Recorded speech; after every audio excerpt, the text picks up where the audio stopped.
আজ আমার মান সম্মান বাঁচিয়েছ উলঙ্গ হবার হাত। এই তোরাতে মোবাইল কেন, মোবাইল কেন তোরাতে? আমি বলেছি না তুই কখনো মোবাইল ধরবি না, মোবাইল ধরেছিস কেন? আরে রোজা, রোজা, আরে তাইফের হাতে মোবাইল কে দিয়েছে? এদিকে আয়। বাবা বাবা তুমি বসো না, বসো বসো। না না ঠিক আছে ঠিক আছে। আয় মোবাইল দে। কি হইছে বাবা? বুঝতে মানে তাইফের হাতে মোবাইল দিয়েছে কে? আমি বলেছি না ওর হাতে যেন মোবাইল না থাকে। বাবা তুমি আমাকে বকতেছো কেন? ও তো একাই কেন? ধর। নিছিস কেন? পরিচয় করে দিই যে হচ্ছে হৃদয়। আসসালামু আলাইকুম, ভালো আছেন? ওয়ালাইকুম আসসালাম। হৃদয় আজকে থেকে এই বাড়িতেই থাকবে, আমাদের তাইফকে পড়াবে। হৃদয় হচ্ছে তাইফের নতুন লজিং মাস্টার। তাইবকে পড়াবে? কিন্তু বাবা তাইবের তো অলরেডি টিচার আছে, 1 মাসের ছুটিতে গেছে, ছুটি থেকে এসে তো আবার পড়াবে তাই না? ওনাকে কেন শুধু শুধু? তাহলে আঙ্কেল আমি চলে যাই। আহা তুমি কেন চলে যাবে? দাঁড়াও। আচ্ছা মানে ওই টিচার তো 1 মাসের ছুটিতে গিয়েছে না, দেখতে পাচ্ছিস তো কি অবস্থা। পড়াশোনা বাদ দিয়ে সারাদিন খালি মোবাইল নিয়ে বসে থাকে, এগুলি চলবে না। এই জন্য ওই টিচার বাদ, আজকে থেকে এ পড়াবে, কারণ হি ইজ ডেডিকেটেড। কিন্তু বাসায় থেকে কেন পড়াইতে হবে? উনি আসবে একবেলা পড়ায় চলে যাবে, সমস্যা নাই তো তাই না? লজিং মাস্টার মানে কি বুঝিস? লজিং মাস্টার তাকেই বলে যে বাড়িতে থেকে বাড়িতে খেয়ে তারপরে বাচ্চাদেরকে পড়ায়। হ্যাঁ, আর ও তো ভেরি মাচ ডেডিকেটেড। এই জন্য লজিং মাস্টার হিসেবে যখন থাকবে না, ডেডিকেটেডলি পড়াবে তাইফকে, সকাল বিকাল রাত সব সময় পড়াবে। বেশি সময় পড়াবে?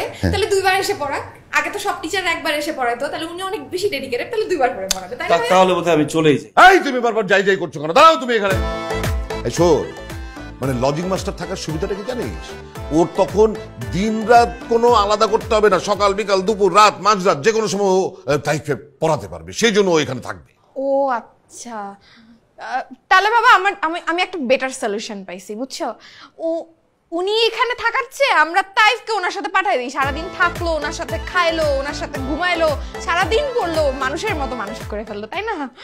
তাহলে আঙ্কেল আমি চলেই যাই। এই তুমি বারবার যাই যাই করছো কেন? বলছি তুমি চুপ করে দাঁড়িয়ে থাকো এখানে। আর তুই বারবার আমার সাথে তর্ক করছিস কেন? আমি বলেছি সেই বাড়িতে থাকবে থাকবে থাকবে, ব্যাস।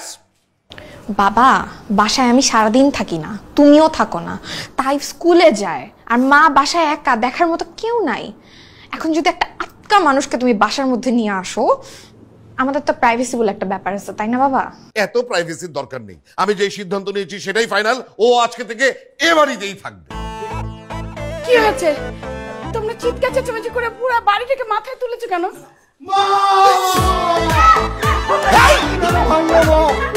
Sorry sorry sorry sorry sorry মা, আপনি কোনো চিন্তা করবেন না, ঘরের ছেলে ঘরে ফিরে এসেছে, মায়ের কুলে ফিরে এসেছে, আপনার সব দায়িত্ব আমার। আপনি এখন থেকে আমার পায়ে হাঁটবেন, আমি হব আপনার পা। এই আপনার কিসের মা? হ্যাঁ, আপনি এখানে আসছেন পড়াইতে লজিং মাস্টার হিসাবে, কিসের আপনি এখানে ছেলে সাজতেছেন আমার মায়ের কাছে? বাবা আমি তোমাকে বলি নাই এর মধ্যে ঝামেলা আছে? সুই হয়ে ঢুকবে, সাপ হয়ে বেরো হবে। মিলছে মিলছে প্রমাণ। একদম বাজে কথা বলবি না।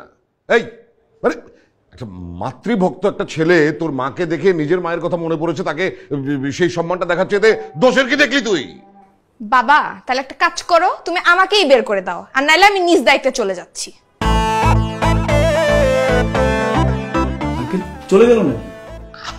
তুমি টেনশন করো না, ও গিয়েছে মানে এখান থেকে ওর ঘর পর্যন্ত গিয়েছে, এর বেশি আর যাবে না।